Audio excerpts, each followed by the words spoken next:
یہ بھی یاد رکھ لو کہ عمرہ کی بڑی سعادت ہے، لیکن صحیح حدیثوں میں یہ بھی موجود ہے کہ جو شخص رمضان میں عمرہ کرے، حضور نے فرمایا اس کے لیے ایسا اجر ہے کہ گویا اس نے میرے ساتھ حج کیا۔ یعنی اندازہ فرمائیں کہ حضور کی ساتھ کے ساتھ حج کرنا کوئی آسان بات ہے؟ اچھا، لیکن ایک مسئلہ سمجھ لیں کہ اصل یہ ہے کہ رمضان المبارک میں عمرے رمضان کی نیت سے اپنے وطن سے آئے، جو بھی وطن ہے، پاکستان ہے، ہندوستان ہے، بنگلہ دیش ہے، انڈیا ہے، یورپ ہے، کچھ ہے، اور وہیں میقات پہ کھڑے ہو کے احرام باندھے اور لبیک پڑھتے ہوئے اللہ کے حرم میں داخل ہو اور عمرہ مکمل کرے۔ یہ وہ عمرہ ہے رمضان کا جو حضور کے ساتھ حج کے برابر ہے۔ سمجھ آ رہی ہے بات؟ اچھا، اب اگر دوسری بات یہ ہے کہ بھئی ایک آدمی رہتا ہی مدینہ منورہ میں ہے، تو اب ضروری تو نہیں کہ وہ پاکستان جائے، وہ مدینہ منورہ سے احرام باندھ کے عمرہ کرے گا تو اس کو بھی وہی ثواب ملے گا جو حضور کے ساتھ حج کرے، کیونکہ مدینہ منورہ میقات ہے۔ تو میقات سے احرام باندھے، طائف سے احرام باندھے، جحفہ سے احرام باندھے اور عمرہ کرے تو انشاءاللہ اس کو وہی اجر ملے گا جو حضور پاک نے فرمایا کہ رمضان کا عمرہ جو ہے وہ میرے ساتھ حج کے برابر ہے۔ اور ادنا یہ ہے کہ آدمی اگر مدینہ بھی نہ جا سکے، طائف بھی نہ جا سکے، حالات اجازت نہیں دیتے، ذریعہ نہیں ہے، تو پھر مسجد عائشہ سے بھی عمرہ کر لے یا جیرانہ سے کر لے، تاکہ عمرے کی سعادت سے تو معلوم نہ ہونا، کم سے کم شامل تو ہو جائے۔ اچھا، اور اسی طرح ایک اور آسان بات میں آپ کو عرض کر دوں کہ صحیح حدیث ہے کہ آدمی نے مثلا فجر کی نماز پڑھی ہے، فجر کی نماز پڑھ کے جلس فی مصلاہ ہو، وہیں بیٹھا رہے، مقصد یہ ہے مسجد میں بیٹھا رہے۔ اب اگر اسے درس کے لیے اٹھ کے جانا ہے کوئی حاجی، اسے طواف کے لیے جانا ہے کوئی حاجی، مسجد میں ہے نا، باہر تو نہیں نکل رہا۔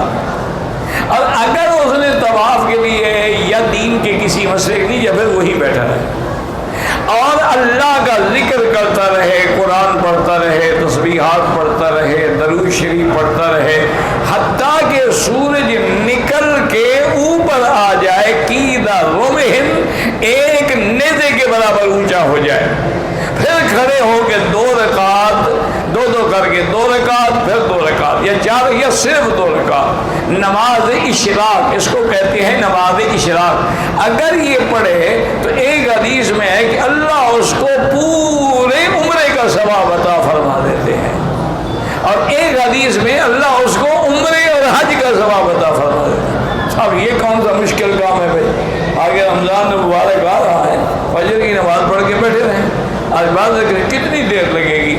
زیادہ سے زیادہ آدھا پونا گھنٹہ، کیونکہ اور یہ جو گھڑیوں میں لکھا ہے نا شروق کا ٹائم، یہ سورج نکلنے کا ٹائم ہے، یہ نماز اشراق کا ٹائم نہیں ہے، یاد رکھو۔ یہ جو گھڑیوں میں لکھا ہے نا شروق، تو شروق کا معنی کیا ہے؟ سورج کا نکلنا۔ تو اس کے بعد کم از کم 17 منٹ، نہیں تو بہتر یہ ہے کہ 20 منٹ انتظار کر کے پھر کھڑے ہو کے 2 رکعت پڑھ لے، تو اللہ تبارک و تعالیٰ اس کو پورے عمرے کا ثواب عطا ہو۔ اچھا، خدا کی شان دیکھو، یہ حکم صرف مکہ مدینے کے لیے نہیں ہے، اپنے ملک کی مسجد میں بھی بیٹھ جاؤ تو عمرے کا ثواب مل جاتا ہے، یعنی اپنے ملک میں نماز پڑھتے ہو وہیں بھی بیٹھ جاؤ، اللہ کا ذکر ادا کرتے رہو، تو اللہ تبارک و تعالیٰ اس کو عمرے کا ثواب عطا فرماتا ہے۔ اور تیسری بات یہ یاد رکھیں کہ رمضان المبارک میں خاص طور پر اپنی نظر کو گناہوں سے بچائیں۔ سب سے بڑی بری چیز جو ہے نظر ہے، اس لیے آتا ہے کہ سہم مسموم من سہام ابلیس، کہ نظر جو ہے یہ شیطان کے زہریلے تیروں میں سے ایک تیر ہے۔ تو اس لیے حضور نے فرمایا تھا حضرت علی، اگر نظر پڑ جائے پھر دوسری نہ ڈالنا، بس نظر جھکا لے۔ اور اگر آپ نے روزہ رکھا ہوا ہے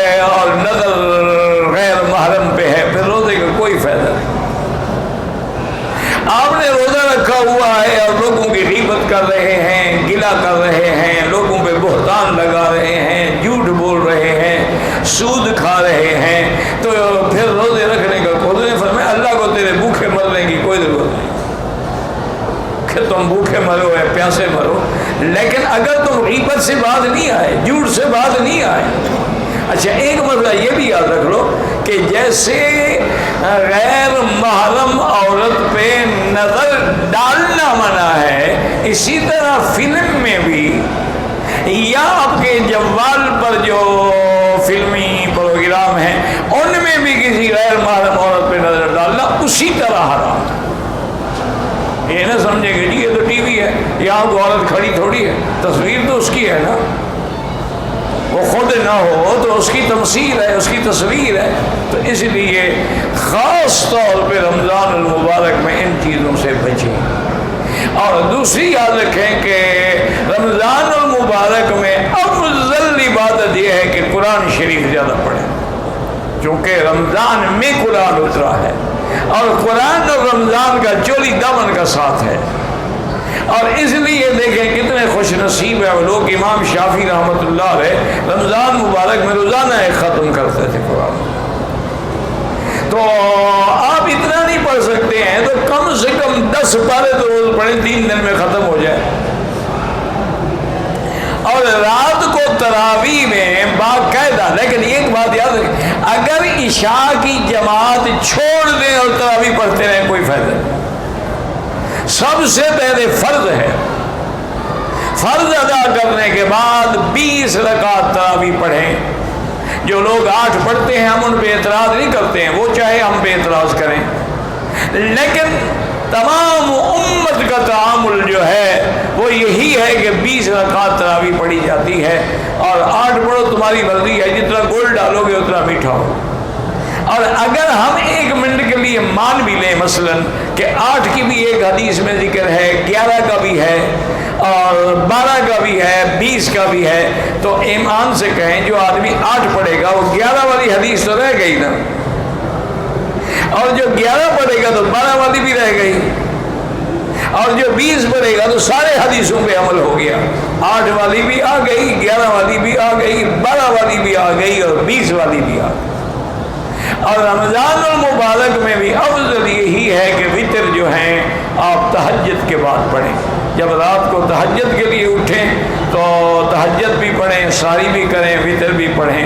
لیکن اگر امام کے ساتھ تراویح کے بعد وتر پڑھ لیں وہ بھی جائز ہے، کوئی منع نہیں، جھگڑوں میں نہ پڑھو۔ 3 رکعتیں مل کے پڑھو تو حدیث میں موجود ہے، اور 2 رکعتوں میں سلام پھیر دو تو بھی حدیث میں موجود ہے، تو لہٰذا جھگڑے کرنے کی کیا ضرورت ہے؟ جھگڑے تو وہ کرتے ہیں نا جن کے اندر یا تو علم نہ ہو یا فساد کرنا چاہتے ہو۔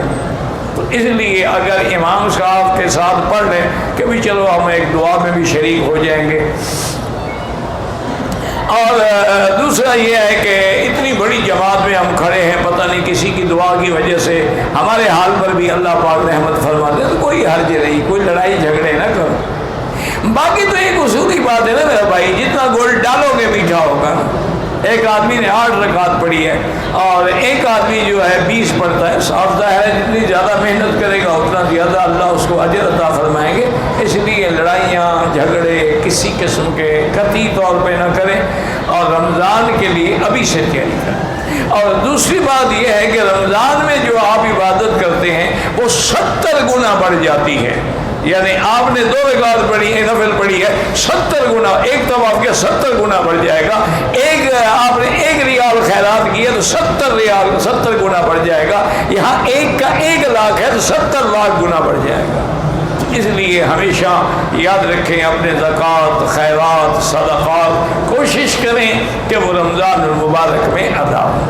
اسی طرح کوشش کریں کہ آپ کا افطار جو ہے وہ تازہ کھجور پہ ہو، اور چاہے 1 دانہ بھی ہو، کوئی ضروری تو نہیں نا کبھی 1 کلو کھائیں، 1 دانہ افطار کر لیں، پھر بعد میں جو کھجور آئے کھاتے رہیں۔ اور کتنے خوش نصیب ہوں گے وہ لوگ، دعا کریں اللہ ہمیں بھی محروم نہ کر دے، کہ کعبے پہ نظر ہو، زمزم کا پانی ہو، مدینے کی کھجور ہو، افطار کر رہا ہو۔ وہ وہ کتنا خوش نصیب ہے. ایسا افطار کائنات میں کسی جگہ مل سکتا ہے؟ اچھا مدینہ منورہ میں بیٹھا ہے, مدینہ کی کھجور ہے, حضور کے روضے پہ نظر ہے اور زمزم کا پانی ہے. تو یہ ایک ایسی نعمتیں ہیں جو قیامت تک کسی جگہ نہیں مل سکتی. تو اس کا اہتمام کریں اور اس کا پورا پورا خیال رکھیں.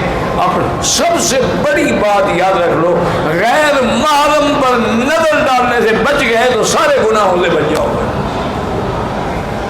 اور اگر آپ نے وہی رمضان میں بھی چٹخارے لینے ہیں اور فلمیں دیکھنی ہیں تو روزے رکھنے کی کوئی ضرورت نہیں.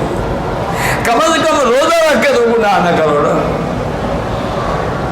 تو اس لیے ہمیشہ احساس کریں اللہ مرزقنا رمضان کما رزقتنا شعبان. اللہم مرزقنا صیام رمضان وقیام رمضان وثمرات رمضان وبرکات رمضان بالصحة والعفة والعافیہ برحمتک یا ارحم الراحمین.